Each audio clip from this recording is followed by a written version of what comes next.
ఈ ప్రభుత్వానికి సంక్షేమం అభివృద్ధి రెండు కళ్ళుగా ఉన్నాయని గవర్నర్ గారి ప్రసంగం చెప్పకనే చెప్తుంది అధ్యక్ష. పెట్టుబడులు దేశం మొత్తం మీద వచ్చిన పెట్టుబడుల్లో 25% ఆంధ్రప్రదేశ్ కు వచ్చాయంటే గౌరవ ముఖ్యమంత్రి చంద్రబాబు నాయుడు గారి సమర్థత, సామర్థ్యం, సుపరిపాలనకి ఇది నిదర్శనం అధ్యక్ష. ముఖ్యంగా దళిత సంక్షేమం గురించి గవర్నర్ గారు ప్రసంగిస్తూ సగౌరవంగా దళితులు తలెత్తుకునే విధంగా దళితుల పట్ల ఆయన ప్రసంగం ఉంది అధ్యక్ష.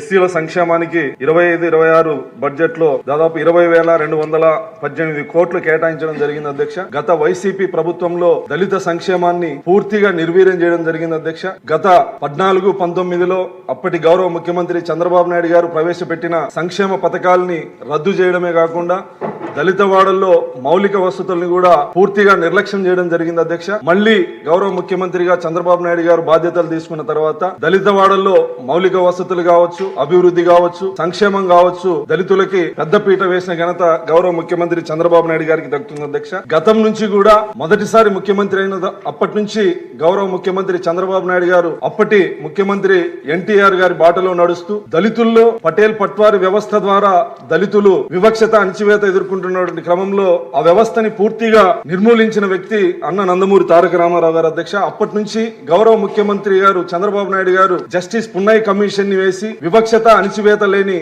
సమాజం కోసం కృషి చేసి అంటరానితనం, అదేవిధంగా 2 గ్లాసుల పద్ధతి, ఇలా దళితుల విషయంలో అనేక సంస్కరణలు తీసుకొచ్చినటువంటి ఘనత గౌరవ ముఖ్యమంత్రి చంద్రబాబు నాయుడు గారికి దక్కుతుంది అధ్యక్ష. అదేవిధంగా గురుకుల పాఠశాలలు ప్రవేశపెట్టింది కూడా భారతదేశంలో మొట్టమొదటిసారిగా తెలుగుదేశం ప్రభుత్వం అన్న నందమూరి తారక రామారావు గారు అయితే వాటిని అభివృద్ధిలోకి తీసుకొచ్చినటువంటి ఘనత చంద్రబాబు నాయుడు గారి అధ్యక్ష. దీని ద్వారా అనేక మంది ఐఏఎస్లు, ఐపీఎస్లు, డాక్టర్లు, దళితులు ఈ రోజు దేశవ్యాప్తంగా ఉన్నారంటే అది తెలుగుదేశం ప్రభుత్వం యొక్క ఘనతని సందర్భంగా తెలియజేస్తానని అధ్యక్ష. అదేవిధంగా సంక్షేమ హాస్టల్లో మౌలిక వసతుల కల్పనకు 315 కోట్లు కేటాయించడం జరిగింది అధ్యక్ష.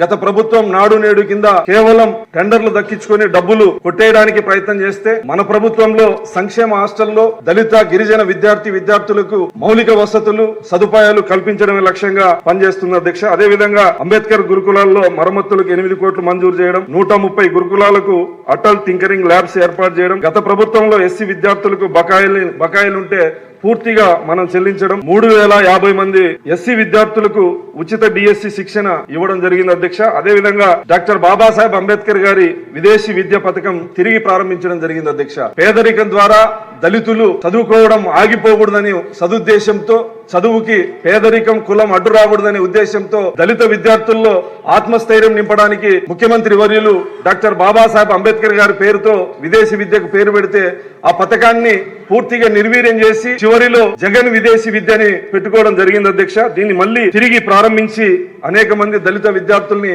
విదేశాలకు పంపడం జరుగుతా ఉంది. వైసీపీ ప్రభుత్వం బకాయిలు పెట్టిన 360 కోట్లు ఫీజు రియంబర్స్మెంట్ దళిత విద్యార్థులకు విడుదల చేయడం జరిగింది అధ్యక్ష. అదేవిధంగా బాబు జగజ్జీవన్ రామ్ గారి పేరు పథకం కింద ఎస్సీలకు 200 యూనిట్లు ఉచిత విద్యుత్ అదనంగా ఈ ప్రభుత్వంలో 11,000 కుటుంబాలకు లబ్ధి చేకూరుతుంది అధ్యక్ష గతం కంటే. అదేవిధంగా వర్గీకరణ ద్వారా గ్రూప్ ఏలో 12 ఉపకులాలకి, గ్రూప్ బిలో 2 ఉపకులాలకి 18 ఉపకులాలకి 6.5%, గ్రూప్ సిలో 3 ఉపకులాలకి 7.5% రిజర్వేషన్లు అమలయ్యేలా చేసినటువంటి ఘనత గౌరవ ముఖ్యమంత్రి గారికి, కూటమి ప్రభుత్వానికి దక్కుతుంది అధ్యక్ష. సమాన అవకాశాలు లేని పేదరికంలో ఉన్నటువంటి కులాలకి అనేక అవకాశాలు కల్పిస్తూ ఉద్యోగ అవకాశాల్లో కూడా వర్గీకరణ అమలు చేయడం వల్ల దళితుల్లో విద్యా, ఉద్యోగ, ఆర్థిక, సామాజిక, రాజకీయ రంగాల్లో వెనుకబడినటువంటి కులాలకి అవకాశం కల్పించినటువంటి ఘనత గౌరవ ముఖ్యమంత్రి చంద్రబాబు నాయుడు గారికి దక్కుతుంది అధ్యక్ష. ఇదే కాకుండా గతంలో ఎస్సీ కార్పొరేషన్ ద్వారా భూమి కొనుగోలు పథకం ద్వారా రైతుల నుంచి భూములు కొనుగోలు చేసి దళితులకు ఇచ్చినటువంటి ఘనత భారతదేశంలో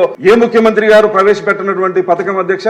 గౌరవ ముఖ్యమంత్రి చంద్రబాబు నాయుడు గారి ఆధ్వర్యంలో గతంలో ఇది నిర్విధానంగా జరిగింది అధ్యక్ష. అదేవిధంగా ఇళ్ల నిర్మాణంలో కూడా 50,000 అధికంగా దళితులకి కేటాయించడం జరిగింది అధ్యక్ష. పట్టణ ప్రాంతంలో అయితే 2 సెంట్లు, గ్రామీణ ప్రాంతంలో అయితే 3 సెంట్లు ఇవ్వడం జరిగింది అధ్యక్ష. దళితుల సంక్షేమం, అభివృద్ధి విషయంలో గౌరవ ముఖ్యమంత్రి చంద్రబాబు నాయుడు గారి ముందు చూపుతో గ్రామీణ ప్రాంతాల్లో అనుభవిస్తున్నటువంటి వివక్షత, పేదరికాన్ని నిర్మూలించే విధంగా శాశ్వత ప్రణాళికలతో గౌరవ ముఖ్యమంత్రి చంద్రబాబు నాయుడు గారు ముందుకు వెళ్తున్నారు అధ్యక్ష. ఏ నాయకుడైనా రేపటి ఎన్నికల గురించి ఆలోచన చేస్తాడు, రేపటి తరం గురించి ఆలోచించే ఏకైక నాయకుడు గౌరవ ముఖ్యమంత్రి చంద్రబాబు నాయుడు గారని ఘంటాపథంగా చెప్పగలను అధ్యక్ష. గవర్నర్ గారి ప్రసంగంలో దళితుల సంక్షేమం పట్ల ముఖ్యమంత్రి గారి చిత్తశుద్ధిని, కూటమి ప్రభుత్వం యొక్క తపనని తెలియజేసినందుకు ప్రత్యేకించి గవర్నర్ గారికి కృతజ్ఞతలు తెలియజేస్తూ, అదేవిధంగా యువత భవిష్యత్ అధ్యక్ష. నేటి ఆర్టిఫిషియల్ ఇంటెలిజెన్స్ టెక్నాలజీ కాలంలో యువత భవిష్యత్తు కోసం ఏం చేయాలి, ఎలా చేయాలి, అంతర్జాతీయ సంస్థలు కంపెనీలను ఎలా కలవాలి, వారిని ఎలా ఒప్పించాలనే అంశాలు ఒక యువకుడిగా, స్టాన్ఫోర్డ్ యూనివర్సిటీ లాంటి గొప్ప యూనివర్సిటీలో చదువుకున్న విద్యావంతుడిగా, యువత భవిష్యత్తుపై అవగాహన ఉన్నటువంటి వ్యక్తిగా యువగలం పాదయాత్రలో నిరుద్యోగుల్ని, యువతని స్వయంగా కలిసి వాళ్ళ కన్నీటి గాథని విన్నటువంటి నాయకుడిగా ఈ రోజు అనేక పరిశ్రమలు ఆంధ్రప్రదేశ్ కి రావడానికి కృషి చేస్తున్నటువంటి మంత్రివర్యులు నారా లోకేష్ గారికి కూడా ఈ సందర్భంగా కృతజ్ఞతలు తెలియజేస్తూ, దీని ఫలితంగానే 25 పాలసీలు తీసుకురావడం జరిగింది అధ్యక్ష. పరిశ్రమలకు రాయితీలు, పెట్టుబడులను ఆకర్షించడం, 175 నియోజకవర్గాల్లో ఎంఎస్ఎంఈ పార్కులు ఏర్పాటు చేయడం వంటి అనేక సంస్కరణలు వచ్చాయి. విశాఖ సిఐఐ సమ్మిట్ లో 610 ఒప్పందాలు, 13.25 లక్షల కోట్ల పెట్టుబడులు మన రాష్ట్రానికి వచ్చాయి. వీటి ఫలితంగా యువతకు 16.13 లక్షల ఉద్యోగ అవకాశాలు కల్పిస్తోంది అధ్యక్ష మన కూటమి ప్రభుత్వం. పెట్టుబడులు మారుమూల నియోజకవర్గాలు, వెనుకబడినటువంటి నియోజకవర్గాలు, కర్ణాటక బార్డర్ లో ఉన్నటువంటి మడకశిర లాంటి నియోజకవర్గాలకు కూడా డిఫెన్స్ లాంటి ఫ్యాక్టరీలు, టెలికాం లాంటి ఫ్యాక్టరీలు, సోలార్ ప్రాజెక్టులు రావడం వల్ల దాదాపు 20,000 మందికి ఉపాధి అవకాశాలు కల్పించే అవకాశం ఉంది అధ్యక్ష. వీటికి కృషి చేస్తున్నటువంటి గౌరవ ముఖ్యమంత్రి చంద్రబాబు నాయుడు గారికి మరొకసారి కృతజ్ఞతలు తెలియజేస్తూ, గవర్నర్ గారి ప్రసంగానికి ధన్యవాదాలు తెలియజెప్పే అవకాశం ఇచ్చినందుకు మీకు కృతజ్ఞతలు తెలియజేస్తాను.